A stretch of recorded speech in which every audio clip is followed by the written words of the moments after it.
Hey everyone, Elle here. So first things first, my hair is a braid out with Milrose Naturals Curl Aid and Curl Maker for some extra hold, and I just fluffed it out with oil. So that is my hairstyle today. So today's video. This topic may be a little bit sensitive to some people, so I want to be clear before I even begin really talking about it that I'm not trying to put anyone down if they mainly or solely focus on hair typing and curl pattern. I think that when we first stop relaxing our hair or, go back to our natural hair, it's kind of shoved down our throats by the media and by marketing because, to be frank, it's lazy. It's much easier to throw a chart with pictures of like spirals at a woman, and tell them that this is what they're supposed to do with their hair.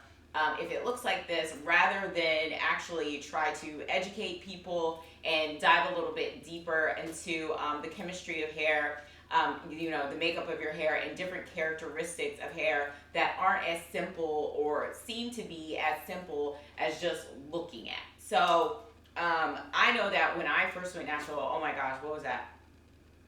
Like 6 years ago, I completely was obsessed with like knowing what my hair was going to look like, and it just because I thought that that was like the key to learning my natural hair curl pattern, and I kind of started like I would buy like products that I thought were supposed to be for my curl pattern, or I saw women with hair that I thought maybe looked like mine, that I was just buying just because our hair looks similar, and it wasn't working the same way for me. So then I was like, okay, well, this isn't working. I need to do a little bit more work and kind of figure out what I need to do for my hair.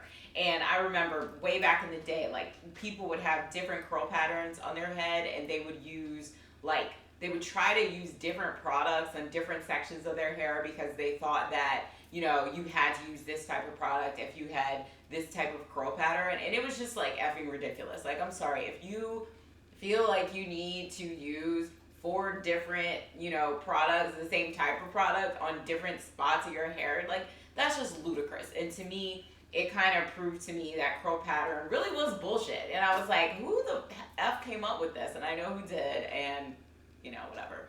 But I think that there are several things that you can do to kind of alleviate this notion and alleviate this mindset. And I did a video, probably I think like a few years ago, called "I Can't Stand Hair Typing." I will put that in the details for you as well. But one of the things that I said was that I wasn't going to concentrate on how curl pattern or the concept of hair typing divides women, because I think that women or people as a whole, social groups, will find a way to divide themselves no matter what, no matter like what you give them to work with.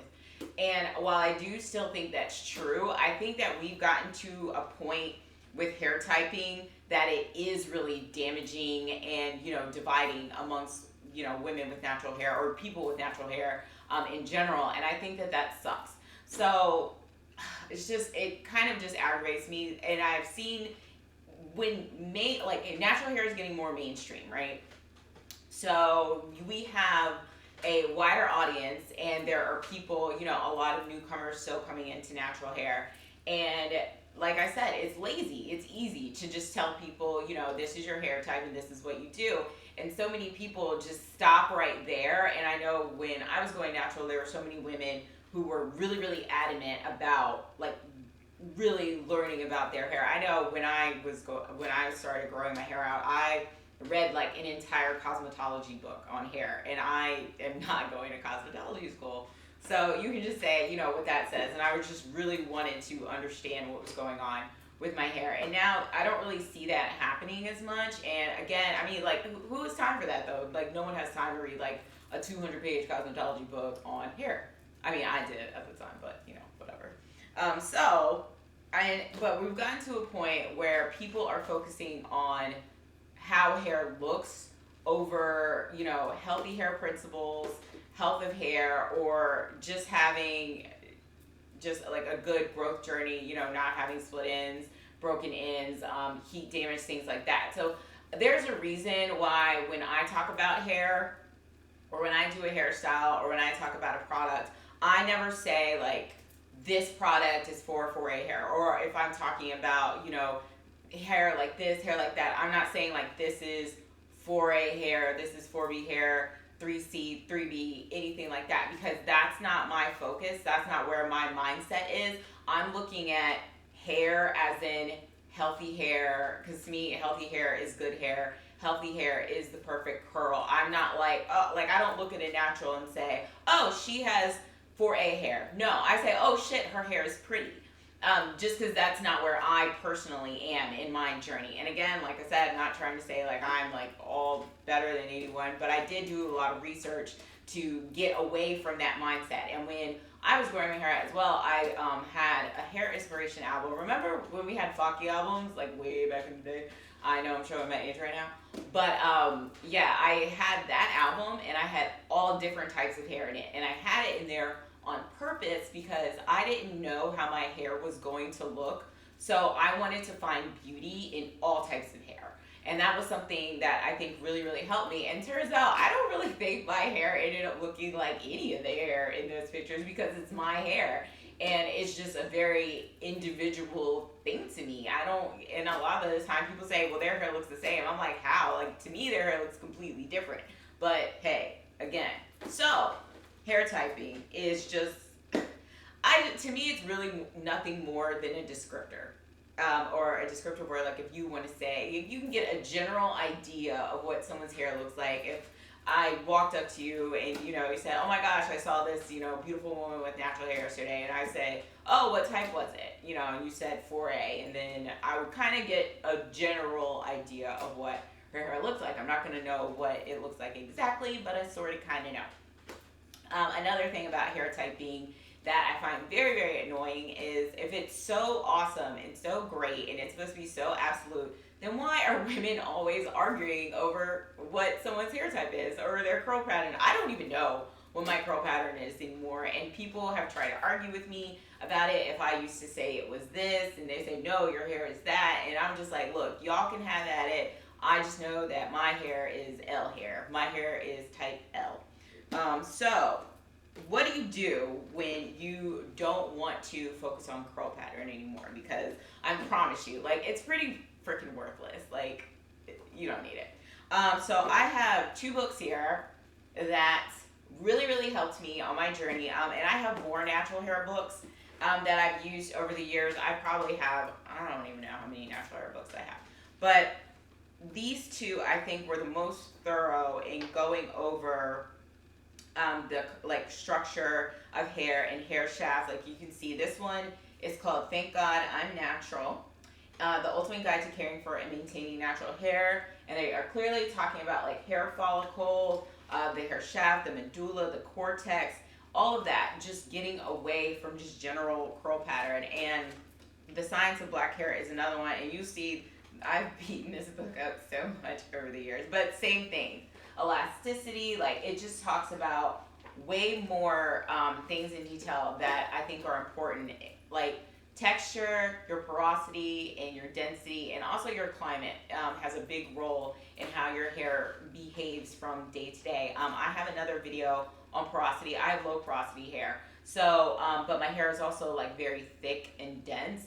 If you take a strand of my hair and you roll it in between your fingers, you can really feel it. A lot of people, at first glance, they look at my hair and they think my hair might be fine, and it's not. Like, it's a little fine, like in the back, like on my nape of my neck, but no, girl, not at all. So I've just used those in order to really, try to predict if a product is going to work for me, as well as looking at ingredients, what they stand for. You can Google any ingredient online, and basically it'll say like why it's in a cosmetic product, and that's really helpful to me, or kind of like stay stable. First 5 ingredients to a product can really help you kind of figure out if a product will be good for you or not. I would never ever buy a product just because it said it was for hair that looks like mine. I would never do that. I think I would be wasting my money, and it's just not worth it to me. Curl pattern irks me just because it's become such a huge focus, and there are so many more important things to focus on. And I think that a lot of the time people are also like, if they see, someone's hair and it doesn't look like theirs, they automatically just don't care about the advice that the person is giving, because they're like, well, your hair doesn't look like mine, so obviously you don't know what I need for my hair. And that's just not true. I actually have gotten my first natural hair guru, or a woman where I read a lot of her articles about hair because they were based in chemistry, and she was a white woman. And I learned a lot of stuff from the things that she was writing about. And she has a salon, I believe, in Texas, or she had a salon in Texas years ago. And she went there, and instead of just looking at my hair and saying, oh, your hair looks like this is what you need, she asked me, she was like, well, like, what's your texture like? Like, how does your hair feel? And she asked me, more in-depth questions about my hair. And that is the first jar of Curl Junkie Curl Rehab that I ever bought in my life. And I still use that conditioner today. And when I first got it, I even had to put it in to-go cups at Chipotle in the airport, because they would not let me take an 8-ounce jar on, and I was not putting that in my luggage. But that is just a tangent in my story. But yeah, I just think that, it's just so important to go beyond curl pattern when you're looking at hair. And it just really stinks that this is such a focus and it has women fighting. And the whole thing just kind of stinks, because I see so many articles or videos about texture discrimination saying, are women with kinkier hair being left out of the natural hair movement? And while I certainly do think that there is merit to that conversation and that argument, especially in mainstream media, because they're always taking like the most like anonymous looking or like ambiguous looking model to represent a group, just to make it more like universal, which is weird and gross. I think that the gag is on us, that hair typing as a whole is fucking bullshit. So there are just better things to focus on. And if you have any questions for me about, how to go about researching natural hair or learning more about your hair, please let me know. Please ask me in the comments, because I have a whole like FAQ I used to do a weekly like back on my channel that has a lot of information about hair on my channel and my blog. And then there are some videos about healthy hair and growing out your hair that are also there. So I will put as much information I can in the details.